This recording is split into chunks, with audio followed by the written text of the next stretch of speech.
Nous allons passer la parole au professeur Serge Romana, qui va nous parler du diagnostic prénatal, préimplantatoire non invasif. Bonjour tout le monde. Donc, je commence par remercier effectivement les organisateurs de nous avoir invités. C'est toujours pour moi avec beaucoup d'émotion que j'interviens en Guadeloupe, mon pays, où j'ai travaillé un bon bout de temps, et surtout que ceux qui m'ont accompagné au tout début dans mon travail ne sont plus là. Je rends toujours un hommage appuyé donc au professeur Berchel, au docteur Méraud et récemment au docteur Salin, tous trois donc disparus et qui m'ont beaucoup aidé et beaucoup soutenu et beaucoup travaillé pour que que vous soyez là aussi ce matin. Donc j'ai demandé effectivement à recentrer mon topo sur l'actualité en cytogénétique prénatale, parce qu'effectivement, les choses sont en train de totalement changer dans la façon de faire le diagnostic et le dépistage. Voici les examens que nous utilisons actuellement, qui sont largement utilisés. Cariotype, vous le savez, donc depuis les années 60. Résolution pas terrible, technique longue, morphologique, nécessitant une culture cellulaire. Et puis, on utilise également donc l'hybridation in situ pour faire du diagnostic sur cellules non cultivées. Les indications, vous les connaissez, c'est concernant donc c'est le dépistage combiné de premier trimestre pour la trisomie 21. C'est un test invasif, il y a des risques, mais la sensibilité est extrêmement faible. On vient de voir que sa valeur prédictive est vraiment pas bonne, parce qu'elle est de 1 sur 25 en général. C'est donc une valeur prédictive faible pour un test qui est invasif. Donc, vous imaginez que depuis très très longtemps, on cherche à développer d'autres types d'approches pour pouvoir détecter une trisomie 21 ou de toute façon d'autres anomalies chromosomiques et même des anomalies géniques. Ensuite, c'est l'existence de signes d'appel échographique qui fait qu'il y a un geste invasif de façon à pouvoir avoir le contenu en chromosomes et dans certains cas, éventuellement voir donc, pour la drépano par exemple, des anomalies géniques. Alors, ceci est en train de changer, totalement. Il y a deux techniques qui viennent d'apparaître, qui en tout cas commencent à être utilisées en prénatal, qui est en train de réellement révolutionner le diagnostic donc, des maladies cytogénétiques. D'abord, ce qu'on appelle la CGHRI, j'y reviendrai, qui permet de voir avec une très très bonne résolution tout ce qu'on appelle des déséquilibres génomiques, c'est-à-dire des pertes ou des gains dans notre génome. Et puis bien sûr le séquençage à haut débit, couplé au fait qu'on sait qu'il existe des petites molécules d'ADN qui circulent dans le sang maternel. Ces deux techniques sont en train de changer totalement le paysage du diagnostic partout où ça se fait. D'abord, la CGHRE, très rapidement, c'est les années 2000, et ça permet de détecter des déséquilibres génomiques, non pas comme d'habitude à partir des chromosomes, on n'observe plus les chromosomes, c'est fini, terminé, on n'a plus observé les chromosomes, on parle de l'ADN. Et en gros, très rapidement, parce que on n'a pas le temps, j'ai bien compris, lorsqu'on a pu séquencer l'ensemble du génome, ça c'est les années 2000, et bien on a pu à ce moment-là construire, on a pu fixer sur des petites lames des fragments d'ADN. Imaginez qu'on connaît toute la séquence. On est capable de fixer des fragments d'ADN sur des lames à des milliers, voire des millions de fois. C'est pour ça que ça s'appelle puce, parce que ça ressemble aux puces électroniques où sur un petit espace, on met beaucoup d'informations. Et vous avez des lames de ce type où chaque petit point, c'est en fait quelques milliers de séquences particulières qui correspondent à un endroit du génome. Et donc, ce que l'on fait, donc on a ces puces, on peut en mettre des millions. On peut représenter tout le génome sur une petite lame. Et ce que l'on fait, c'est qu'on prend de l'ADN d'un patient, que l'on va marquer avec un fluorochrome en vert, on va dire ADN vert, et la même quantité d'un témoin de référence, on va la marquer en rouge. On mélange les deux, donc il y a autant de molécules rouges que de molécules vertes pour aller vite, et on hybride, on met en contact avec l'ADN fixé donc, sur les lames. Et en gros, très rapidement, si vous avez autant de molécules vertes du patient que de molécules rouges du témoin, eh bien, le rapport de fluorescence qui vient du vert et du rouge va être égal à 1. Autant de molécules rouges que de molécules vertes, pour faire vite. Si vous avez une trisomie de la région chez un patient, il y aura 3 verts pour 2 rouges, donc il y aura un excès de vert. Et si vous avez l'inverse, une délétion, vous allez avoir 2 fois plus de rouge que de vert. Et en fait, il existe donc des dispositifs. Vous avez hybridé vos 2 ADN vert-rouge sur une lame. C'est scanné de façon automatique. Il y a un scanner qui scanne tout ça, qui calcule les intensités rouge-vert au niveau de chaque spot correspondant à une petite région du génome. Et au final, vous obtenez ce type de profil. Vous voyez que là, on n'a plus besoin de regarder les bandes. On sait qu'il existe une déviation ici des valeurs à cet endroit du génome, une déviation des courbes. On sait que c'est une perte. Alors cette perte, on appelle ça des copy number variant, CNV. Mais ce qui est extraordinaire, c'est que là, à la différence de ce qu'il y avait avant, on sait quel est le contenu génique qui est délété. Donc, on a une information qui est immédiate, qui peut être automatisée et qui donne accès directement au contenu génique.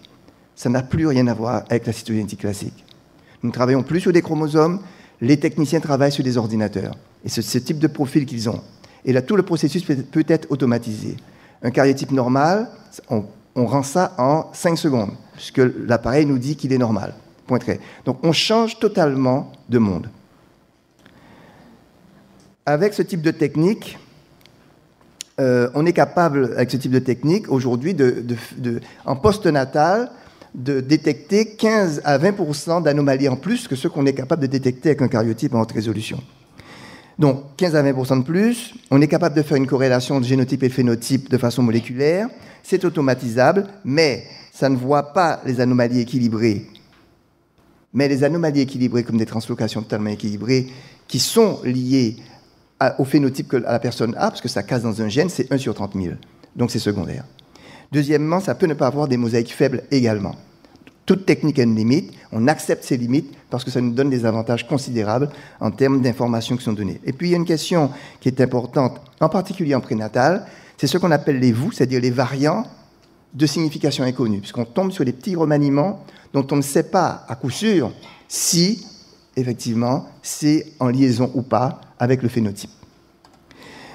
Alors, en cytogénétique prénatale, dans le laboratoire, à Necker, nous avons arrêté, pour les signes d'appel échographique, de faire du karyotype en première intention. C'est fini, terminé. C'est de la CGHRE qui est faite.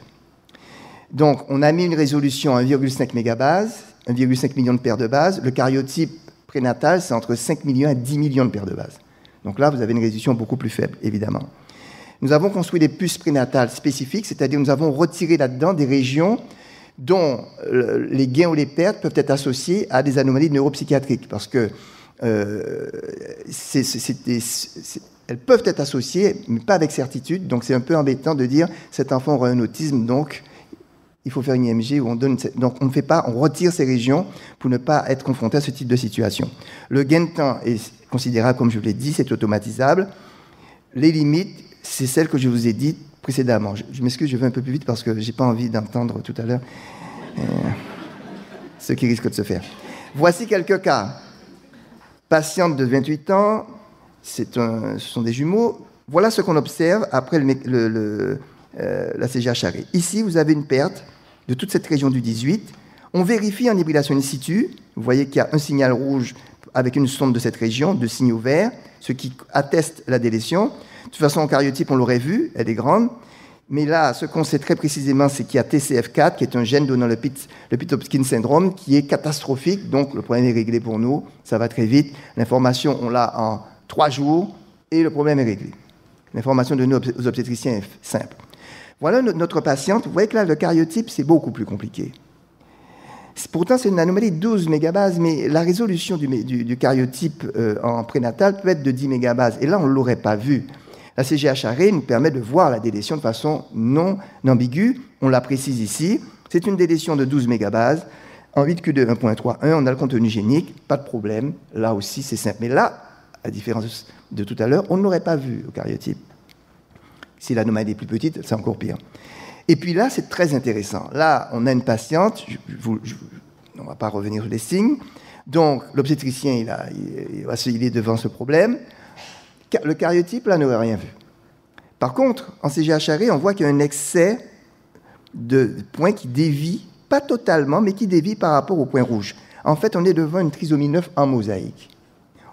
Alors, en fait, cette trisomie 9 en mosaïque, on ne l'aurait pas vue parce que, tout simplement, au karyotype, il y a que, on l'a trouvé que dans 5% des cellules cultivées, donc on n'aurait pu pas le voir du tout.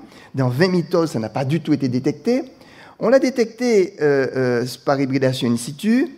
Là, on voit les deux spots sont collés. Et là, vous voyez, 1, 2, 3. On l'a détecté dans les cellules non cultivées. Mais si vous ne saviez pas que c'était une trisomie 9, vous n'auriez pas fait d'hybridation avec une sonde du 9. Donc, pas de diagnostic.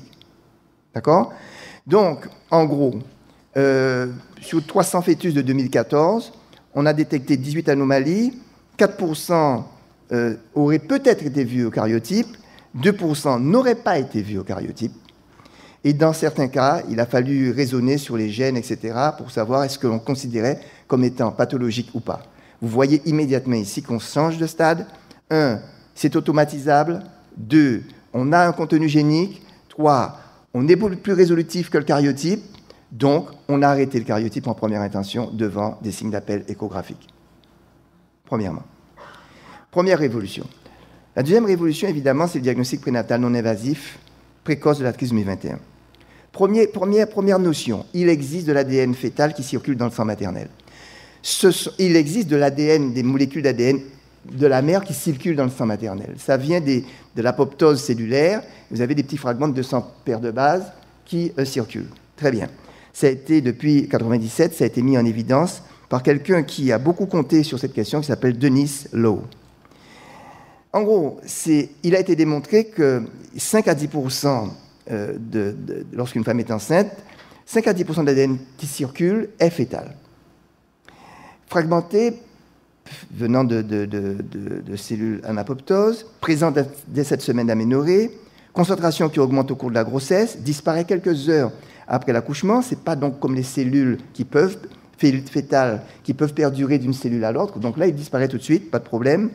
Il vient de cellules placentaires cytotrophoblastes et il a déjà été utilisé pour la détermination de sexe fœtal et rhésus. Mais là, c'est dans le cas justement où c'est un garçon. Donc on peut repérer, faire une amplification, repérer le chromosome Y par PCR. Là, c'est différent lorsqu'il s'agit d'une trisomie 21. Pour la trisomie 21, le principe est le suivant. Fœtus normal, 2 chromosomes 21. Fœtus trisomie 21, il y a une augmentation de 1,5 du nombre de copies. Bien. Comment ça se passe dans l'ADN qui circule dans le sang maternel? Eh bien, il a été démontré que si, effectivement, la fraction fœtale est de 10%, le nombre de séquences de chromosome 21 augmente de 5%. Si vous avez 100 copies d'ADN qui circulent, fœtus normal, 90 copies maternelles, 10 copies fœtales. S'il existe un trisomie 21, il a été démontré que ça donne une augmentation de 105 copies, les 5 copies venant de la trisomie 21. Le problème, c'est que détecter 5 copies, c'est très très difficile. Et on ne pouvait pas le faire. Et il a fallu attendre les techniques d'amplification massive du génome qui sont arrivées au milieu des années 2000 pour que, si vous amplifiez 10 000 copies, eh bien, vous allez passer de 10 millions de copies, 9 millions de copies maternelles et 1 million de copies fœtales.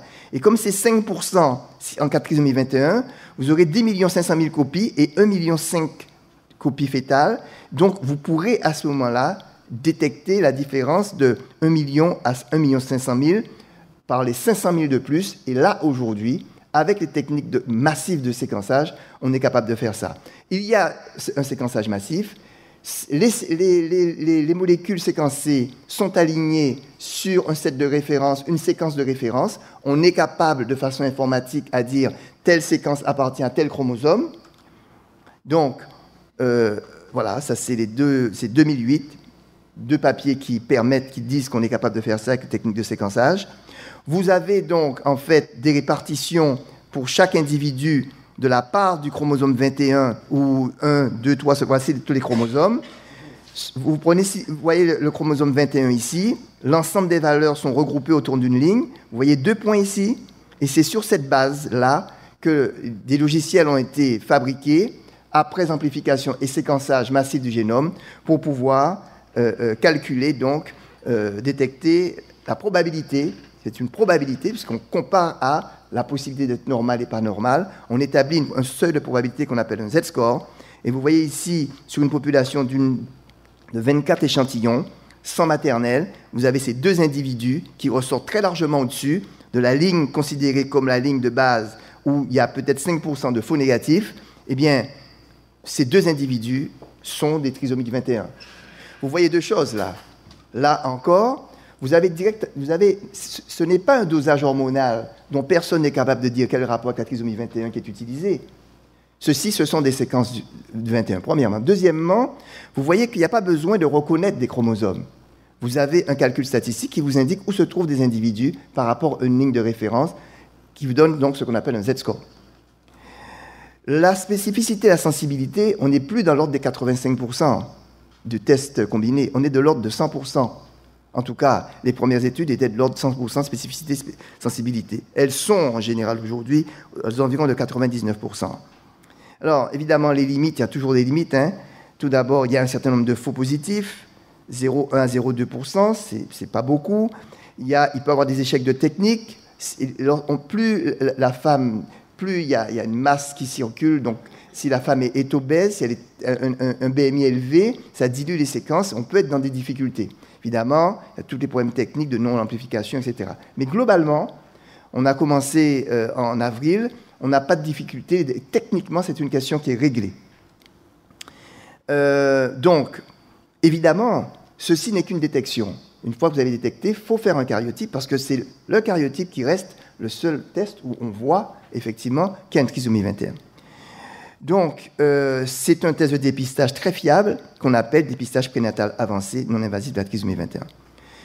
Plein de questions se posent parce qu'effectivement, les femmes poussent pour pouvoir que ce soit remboursé, tout ça, etc. Mais il existe des règles en France lorsque on avance de nouveaux tests. On fait d'abord un PHRC, c'est-à-dire on valide techniquement la technique. Ensuite, on fait des études de faisabilité, des études médico-économiques pour savoir, quelles femmes qui vont accepter ça. Est-ce qu'il faudra garder le cut-off de 1 sur 250, par exemple? Il y a des femmes qui disent, j'ai un risque de 1 sur 250. Non, je ne veux pas le test de supposé avec un Z-score, je veux le karyotype. Donc, il faut, pour pouvoir déterminer, faire une politique de santé, savoir qu'est-ce qu'on rembourse ou pas, faire un certain nombre de tests en situation. Et donc, nous avons la responsabilité de ce qu'on appelle le STIC, qui sont des études donc médico-économiques, dépistage non invasif bien sûr sans maternelle, pour pouvoir évaluer effectivement la faisabilité de ce test grandeur nature. Il y a 2 bras, 1250 grossesses qui vont la voie classique, 1250 grossesses qui doivent aller vers, selon le choix, tirer en aveugle pour aller donc dans le protocole C21. Donc c'est en cours actuellement et on devrait finir ça en fin 2015. L'avenir est encore plus terrible.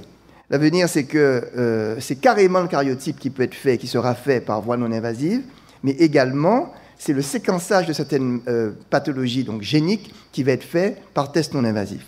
Ceci va arriver dans les 5 ans qui viennent, 5-10 ans qui viennent. Donc, en perspective, c'est un bouleversement total du diagnostic des anomalies chromosomiques, une diminution drastique des gestes invasifs et des karyotypes, un réaménagement considérable de l'activité des laboratoires cytogénétiques et de l'Organisation nationale du diagnostic prénatal des anomalies chromosomiques. C'est ce qui est en train de se dérouler actuellement et j'espère vous avoir présenté dans un temps correct, mais donc j'ai dû courir ce qui va se passer et qui mérite certainement de très nombreuses discussions. Merci. Merci. Merci, professeur Romana. Avez-vous des questions? Là.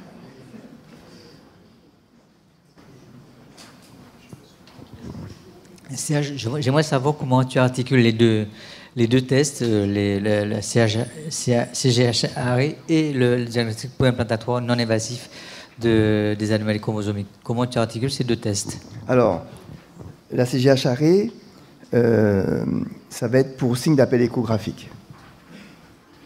C'est-à-dire, aujourd'hui, lorsqu'il y a un signe d'appel échographique, on fait une CGHR.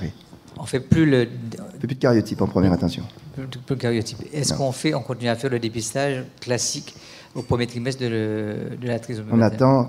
On attend que la fin du STIC pour pouvoir prendre une décision au niveau national. D'accord. Donc, c'est que ce signe échographique? Signe échographique, c'est GHR. D'accord. Le dépistage, c'est ça. Et le dépistage non invasif des anomalies chromosomiques sur demande des patientes? Pardon ? Sur demande des patientes. Non, aujourd'hui, c'est donc une étude nationale.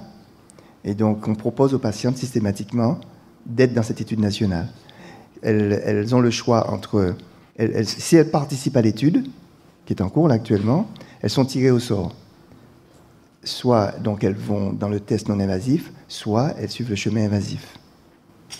Parce que c'est tout simplement c'est le chemin, on va dire, classique en France pour pouvoir savoir si on accepte, si on rembourse ou pas un test. Alors, il existe effectivement des boîtes comme Cerba qui font le test, des boîtes comme Mérieux qui attendent que le stick soit fini, parce qu'effectivement, pour le moment, il n'y a pas une... on va dire que, entre guillemets, ce n'est pas un test démocratique, parce qu'il coûte de l'argent. Il coûte 600 €. Au départ, c'était 1 000 €. Maintenant, c'est 600 €. L'hôpital américain, par exemple, est une boîte aux lettres, envoie à Sequenom, qui est une boîte qui fait ça donc, aux États-Unis.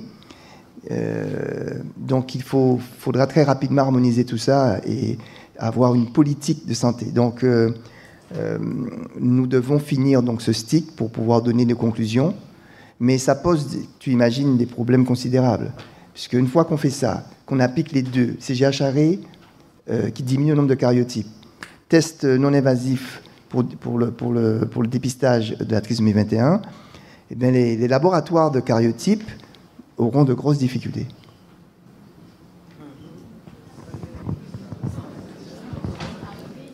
Alors, juste une question. Mais alors, concernant le dépistage de la trisomie 21, pour tout ce qui est non invasif, vous le positionnez comment ?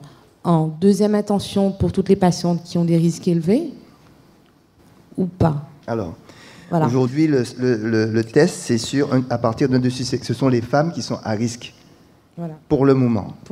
Pour le moment. Mais il est évident que le débat éthique et aussi de point économique va être le suivant. Maintenant que l'on a ce test, qu'est-ce qu'on va faire ? On va repousser la ligne à 1 sur 250 ou on va la mettre à 1 sur 1000 ? Par exemple, si on la met à 1 sur 1000, ça va augmenter le nombre de patientes qui ont ce test.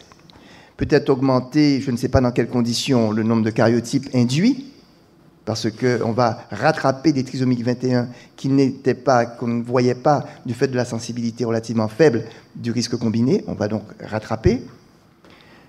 Voilà des questions auxquelles on va être posé, on va être confronté, et c'est pour cela que le ministère, pour le moment, attend le STIC, les réflexions qui émanent du STIC, pour pouvoir prendre des décisions.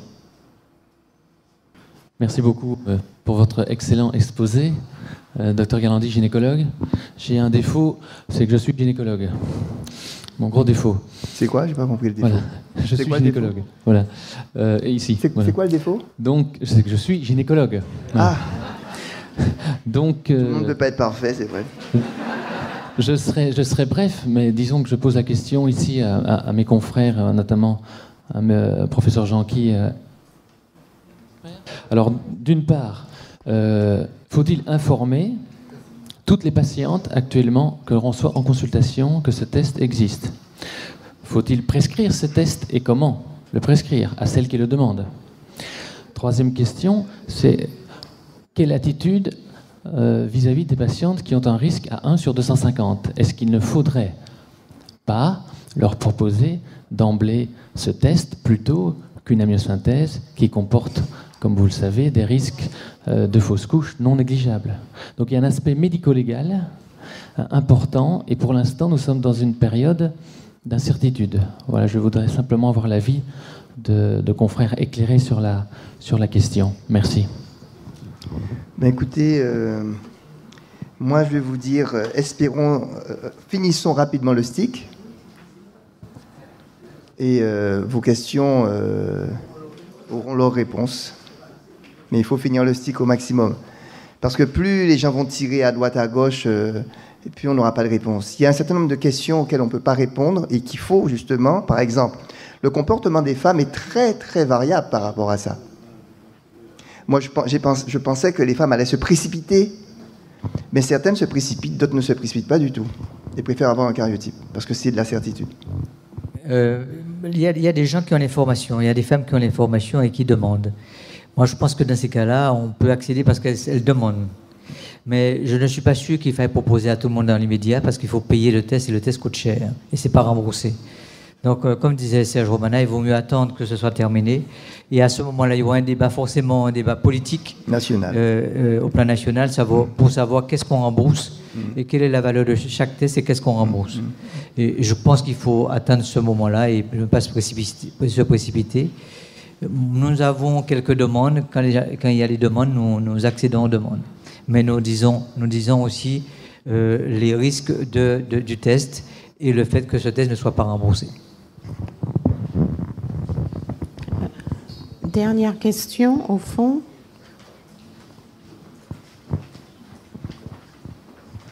Oui, je voudrais répondre à M. Galandi. Donc, en pratique, normalement, pour tous les échographistes, nous avons une obligation d'informer la patiente sur l'intérêt de l'échographie et dans quel but on l'a fait, notamment pour le dépistage du premier trimestre.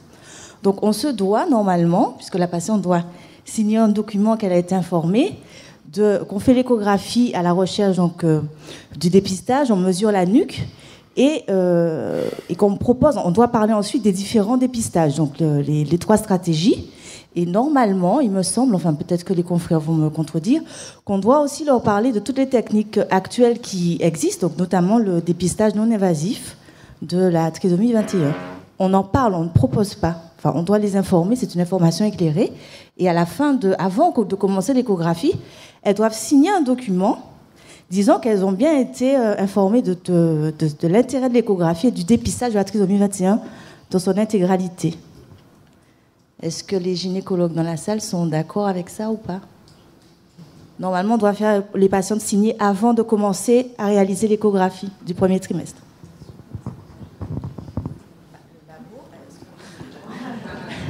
Et je voudrais savoir aussi si les laboratoires demandent le compte-rendu systématique de l'échographie. Normalement, il me semble que oui.